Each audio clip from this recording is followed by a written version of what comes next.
அனைவருக்கும் வணக்கம். நான் உங்களில் ஒருவன். இப்போ வாழ்க்கையில் ஒவ்வொரு மனிதனுக்கும் 3 கல்யாணம் நடக்கும். அந்த 3 கல்யாணம் எப்பப்போ நடக்கும் அப்படின்னு சொல்கிறேன். எனக்கு தெரிஞ்சதை சொல்கிறேன். மொதல் கல்யாணம் அப்பா அம்மா பார்த்து கல்யாணம் பண்ணி வைக்கிறது. 2வது கல்யாணம் தான் பெற்ற பிள்ளைங்க 60ஆம் கல்யாணம் பண்ணி வைக்கிறது. 3வது கல்யாணம் நம்ம பேரன் பேத்திங்க 80 வயசில் கல்யாணம் பண்ணி வைக்கிறது. இதுதான் 3 கல்யாணம்.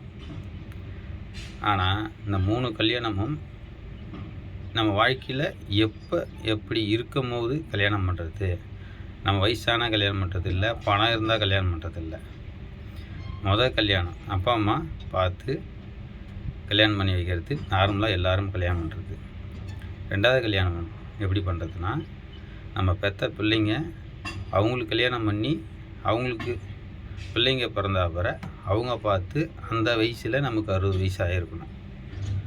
அப்போ கல்யாணம் பண்ணுறது 60ஆம் கல்யாணம். அடுத்தது 80ஆம் கல்யாணம் எப்படி பண்ணுறதுன்னா, நம்ம பேரன் பேத்திங்க கல்யாணம் பண்ணி அவங்களுக்கு நம்ம கொல்லும் பேரன் எடுத்துருக்கணும்.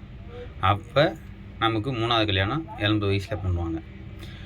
அது நம்ம பிறந்த தேதியில் பண்ணணுமா, எப்படி பண்ணணும்னா, நம்ம பிறந்த தேதியில் எந்த நட்சத்திரத்தில் பிறந்தோமோ அந்த நட்சத்திரத்தை பார்த்தா அந்த மாதத்துல அந்த நட்சத்திரம் எப்போ வருதுன்னு பார்த்து தான் கல்யாணம் பண்ணுவாங்க.